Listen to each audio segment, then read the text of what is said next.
మీ తండ్రి కేసీఆర్ హయాంలో బీసీలకు ఏం చేశారో చెప్పాలంటూ కవితను సూటిగా ప్రశ్నించారు బీజేపీ ఎంపీ రఘునందన్ రావు. తెలంగాణకు పట్టిన దరిద్రమే బీఆర్ఎస్ అంటూ మండిపడ్డారు.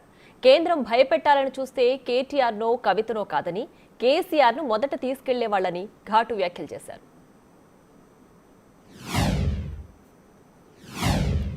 భారతీయ జనతా పార్టీ భారత ప్రభుత్వం ఎవరిని భయపట్టించేదో ఎవరినో ఇల్లీగల్గా అరెస్ట్ చేసే కార్యక్రమాన్ని కొనసాగించేది. ఇన్వెస్టిగేటింగ్ ఏజెన్సీస్ తప్పు చేసినటువంటి వ్యక్తుల్ని ఏ కలుగులో దాక్కున్నా వెలికి తీసుకొస్తాయి, పట్టుకొస్తాయి, జ్యుడిషియల్ కస్టడీకి రిమాండ్కి పంపిస్తాయి. తర్వాత ఏం చేయాలనేది న్యాయస్థానాలు చూస్తాయి. కాబట్టి సోదరి కవిత భారతీయ జనతా పార్టీ కేంద్ర ప్రభుత్వం మమ్మల్ని భయపట్టియాలని చూస్తుంది అని చేసినటువంటి కామెంట్స్ని విత్డ్రా చేసుకుంటే గౌరవప్రదంగా ఉంటుంది అనేది ఈ సందర్భంగా తెలియజేస్తా ఉంది. అట్లా భయపట్టించేది ఉంటే కవితనో కేటీఆర్నో హరీష్నో ఆలోచించాల్సిన అవసరం లేదు. తీసుకుపోతే కేసీఆర్ని కూడా తీసుకుపోయేటోళ్ళం అట్లా భయపట్టించాలనుకుంటే. కాబట్టి తప్పుడు వ్యాఖ్యానాలు వద్దు. చేసిన తప్పుడు పనులకి బరాబరి శిక్ష పడుతుంది. పోలీసు వాళ్ళు కేసు పెడతారు, కోర్టులకు తీసుకుపోతారు. దానికి భారతీయ జనతా పార్టీ ఏమో చేస్తుంది. ఇంతకుముందు కూడా సోదరి కవిత ఇట్లే మాట్లాడింది, మోడీలు ఈడీలు బోడీలు అని. టీఆర్ పోయించిన తర్వాత నన్ను అర్థమైందేమో అనుకున్నాం. మాట్లాడుతున్నారు మోడీలకు బోడీలకు ఈడీలకు భయపడమని. మోడీ గారికి ఏం సంబంధం?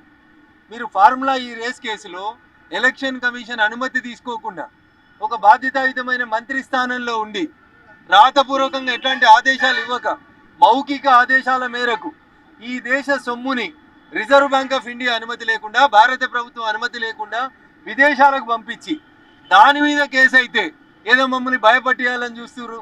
మిమ్మల్ని భయపట్టిస్తే మాకేం వస్తుంది? ఆల్రెడీ సచ్చిన పాము. మీరు సచ్చిన పాముకి పాలు పోసినా నీళ్లు పోసినా వచ్చేది లేదు, సచ్చేది లేదు. అది ఎట్లా చచ్చింది. కాబట్టి టీఆర్ఎస్ గురించి మేము మాట్లాడడం ఎప్పుడో మానేసినాం, మర్చిపోయినాం.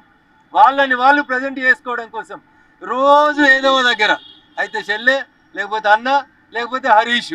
మీరు తప్ప ఎవరు లేడా తెలంగాణలో ప్రతిపక్షం?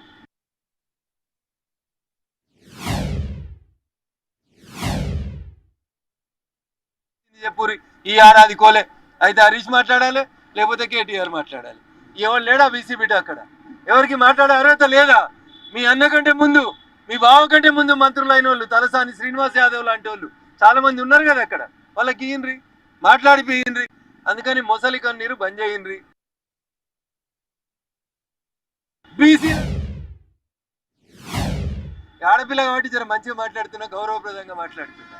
10 ఏళ్ళు అధికారంలో ఉండి ఇలా నువ్వు అడుగుతున్న బీసీలకి మీ నాయన 10 మంత్రి పదవులు ఇవ్వాల్సింది ఉండే. 2 ఇయ్యలే మీరు, 2 ఇయ్యలే సరిగా. అన్నో బీసీ బిడ్డను అర్ధాంతరంగా తీసి అవతల వారేసిండు మీ నాయన.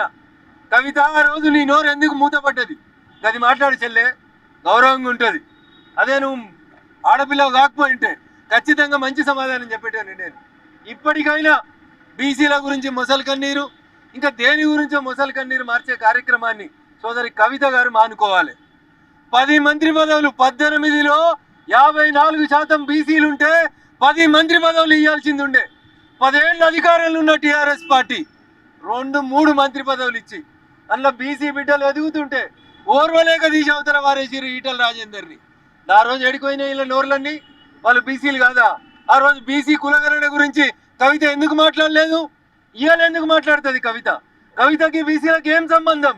నిజాయితీగా ఉంటే మీ నాయన ఈ రోజుకైనా ప్రతిపక్ష పదవి హోదాని ఒక బీసీ బిడ్డకి ఇవ్వమని చెప్పు. పార్టీ అధ్యక్ష పదవి ఇన్రి. నాది విజ్ఞప్తి, ఆ ముగ్గురు గురించి రాయడం బంద్ చేయండి. పొద్దుగాలైతే వాళ్ళే ఉన్నట్టు, ప్రతి సమస్య వాళ్ళకే తెలిసినట్టు. ఈ సమస్యలన్నిటికి కారణం ఆ ముగ్గురే. ఈ రాష్ట్రానికి పట్టిన దరిద్రం ఏమైనా ఉందంటే అది టీఆర్ఎస్ పార్టీయే. ఇక వాళ్ళు వచ్చి బీసీ కన్నా చేయండి, బీసీలకు మంత్రి పదవులు ఇయ్యండి. మీరు కూడా మాట్లాడితే ఎట్లుంటుంది చెల్లె? దయ్యాలు వేదాలు వాళ్ళు ఇచ్చినట్టు ఉంటుంది. అందుకని దయచేసి మేము మీ జోలికి రావట్లేదు. మీ సావు మీరు సావుండ్రి, మీ కర్మ మీరు అనుభవిస్తున్నారు.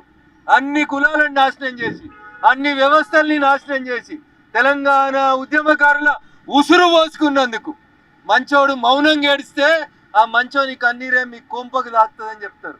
అది జరిగింది. ఇప్పటికైనా మౌనంగా ఉండుర్రి. ప్రజలు ఓట్లయితే ఎప్పుడన్నా 1-2 గెలిపిస్తే సంతోషపడు. ఎక్కువ ఎగిరిపడ్డారు అనుకోండి, మళ్ళీ భూమికి వేసి కొడతారు అనేది యాదికుంచుకోండి.